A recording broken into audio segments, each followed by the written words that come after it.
কারিগরি ছাত্র আন্দোলন দিনাজপুর পলিটেকনিক ইনস্টিটিউটের উদ্যোগে দিনাজপুরে বিক্ষোভ কর্মসূচি পালন। ডিপ্লোমা প্রকৌশলীদের প্রকাশ্যে গুলি করে হত্যার হুমকি। প্রকৌশল সেক্টরে পেশাগত সমস্যা নিরসনের লক্ষ্যে গঠিত অসম কমিটি প্রত্যাখ্যান এবং ডিগ্রি প্রকৌশলীদের অযৌক্তিক ৩ দফা দাবি রাষ্ট্রপক্ষ কর্তৃক প্রত্যাখ্যানের দাবিতে ১৭ সেপ্টেম্বর ২০২৫ বুধবার সকালে দিনাজপুর ফুলবাড়ী বাস স্ট্যান্ডে রেল লাইনের উপর রেল অবরোধ ও বিক্ষোভ অবস্থান কর্মসূচি পালন করে।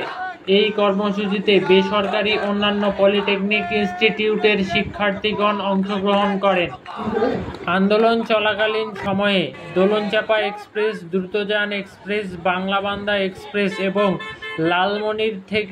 লালমনিরহাট থেকে বিরলগামী একটি ট্রেন সহ মোট 4টি ট্রেনের যাতায়াতের বিঘ্ন ঘটে।